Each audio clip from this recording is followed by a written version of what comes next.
So friends, इस channel के ऊपर हम बात करते हैं पर्सनल फाइनेंस की, प्रोडक्टिविटी को साइड में रखते हैं क्योंकि प्रोडक्टिविटी की वीडियो जब भी मैं अपलोड करता हूँ तो बहुत ज़्यादा व्यूज़ नहीं आते उसको। हम बात करते हैं अगर पर्सनल फाइनेंस की, तो पर्सनल फाइनेंस के अंदर हम सेविंग्स की बात करते हैं, इन्वेस्टमेंट्स की बात करते हैं, हम स्टॉक्स की बात करते हैं, हम इसमें रियल एस्टेट की भी बात करते हैं। इसके अलावा हम इसके अंदर इमिग्रेशन की भी बात करते हैं क्योंकि इमिग्रेशन के अंदर मेरे ख्याल से जो जिस जगह पर हम रह रहे हैं उस जगह का बहुत ज़्यादा इम्पैक्ट होता है हमारी वेल्थ क्रिएशन जर्नी के अंदर। तो मैं इमिग्रेशन, रीलोकेशन इस तरह की बात भी करता हूँ। इसके अलावा हम इन्फ्लेशन की बात करते हैं, इसके अलावा हम क्रेडिट कार्ड्स की भी बात कर लेते हैं, credit card versus debit card, या किस तरह से उनको मैनेज करना चाहिए। इन सारी चीज़ों के ऊपर हम बात कर रहे होते हैं। जो मैंने बीच में कहा कि इसमें हम रियल एस्टेट की भी बात करते हैं, हम इसके अंदर इन्फ्लेशन की भी बात करते हैं। तो इन्फ्लेशन की अगर बात करें तो यूएई के अंदर रहते हुए अच्छी खासी इन्फ्लेशन हिट कर रही है अब लोगों को, क्योंकि प्रॉपर्टी की प्राइसेस बहुत ज़्यादा बढ़ गई हैं, जिसकी वजह से रेंटल इन्फ्लेशन बढ़ गई है। अगर मैं बात करूँ हेल्थ केयर की, तो हेल्थ केयर चलें हेल्थ केयर की बात करें, स्कूलिंग की बात करें, और अगर हम रेंटल इन्फ्लेशन की बात करें, तो इन तीनों चीज़ों के अंदर ये तीनों चीज़ें डायरेक्ट इम्पैक्ट कर रही होती हैं किसी भी फैमिली को।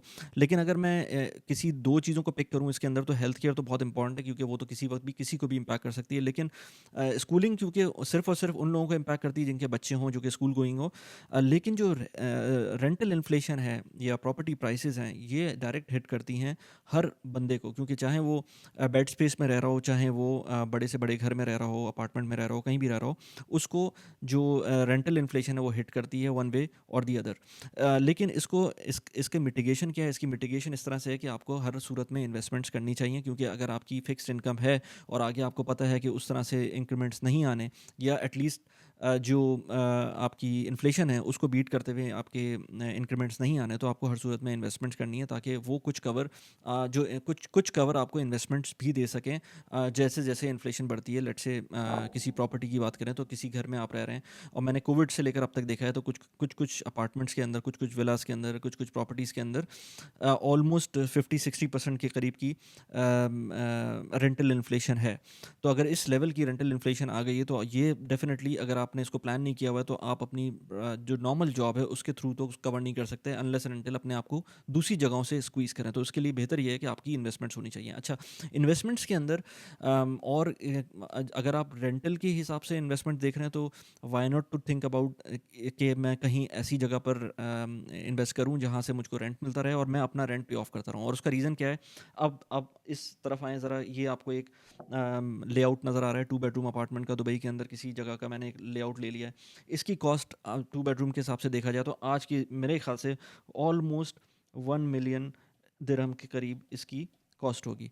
1 मिलियन दिरहम मैं कंजर्वेटिवली कह रहा हूँ क्योंकि वैसे तो 2 बेडरूम अपार्टमेंट की कॉस्ट बहुत ज़्यादा भी हो सकती है, लेकिन 800,000 से स्टार्ट होकर 1 मिलियन दिरहम से स्टार्ट होकर कहीं ना कहीं ऊपर जा रही होती है। तो 1 मिलियन दिरहम के ऊपर की इसकी कॉस्ट है।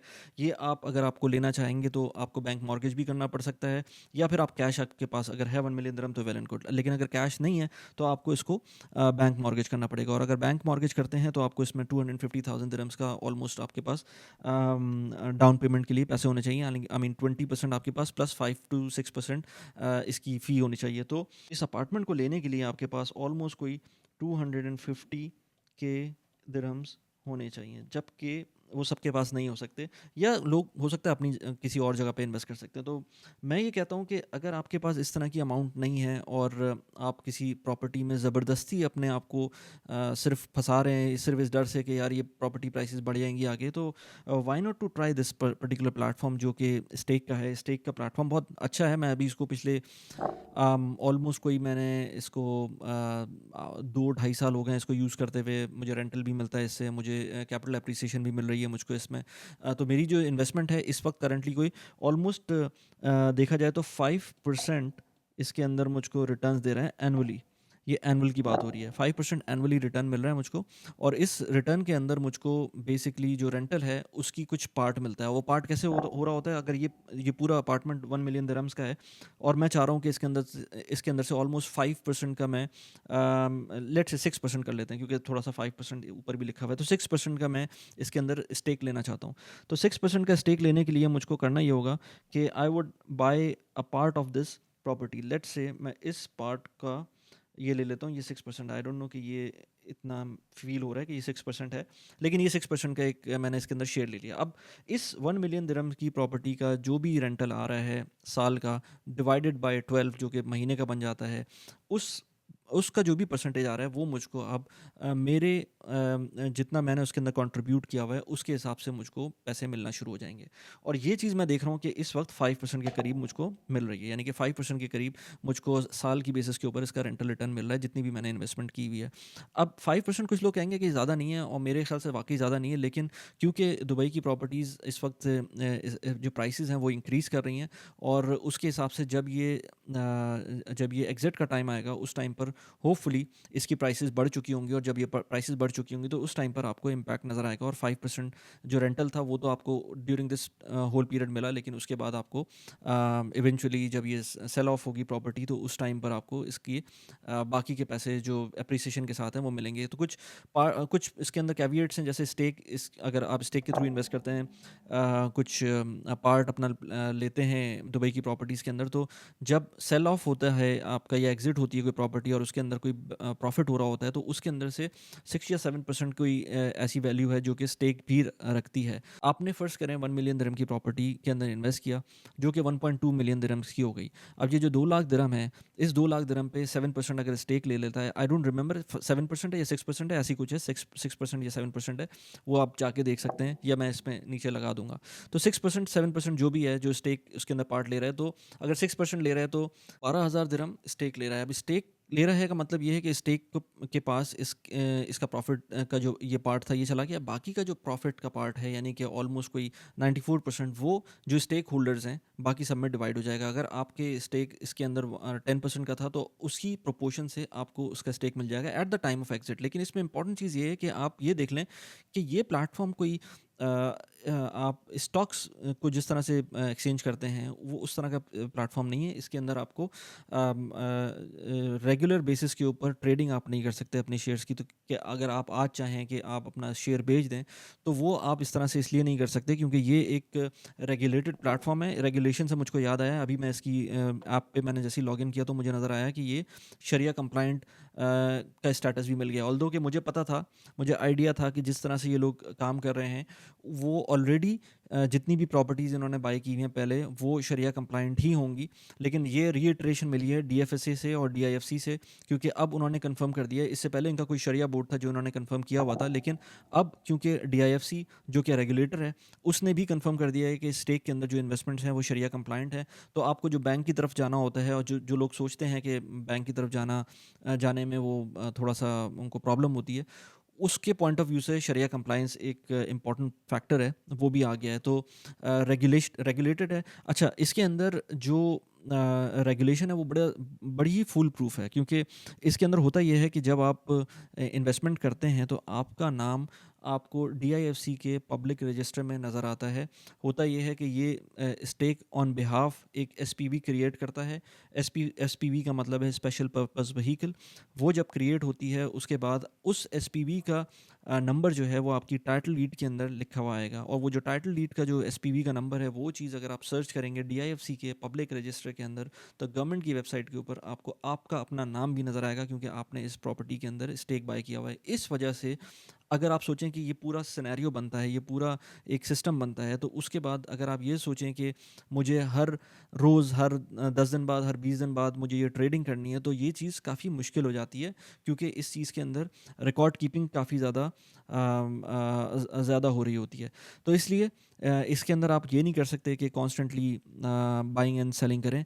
इसकी स्टेक के अंदर जो है विंडोज़ खुलती हैं बाइंग की और सेलिंग की। जिस टाइम पर आपको एग्जिट विंडो कहलाती है वो उस टाइम पर अगर आपको सेल करने हैं अपने स्टेक तो उसमें जाके सेल कर सकते हैं। लेकिन अगेन मैं रिकमेंड नहीं करता, और ना ही मैंने अभी तक कोई इस तरह के स्टेक जब भी एग्जिट विंडो खुली है तो मैंने उसके अंदर सेल किया। मुझे एक दफ़ा अपॉर्चुनिटी मिली थी कि अपने 0% प्रॉफिट और लॉस के ऊपर मैं उसको सेल कर दूं, लेकिन कोई फ़ायदा नहीं था उसके अंदर।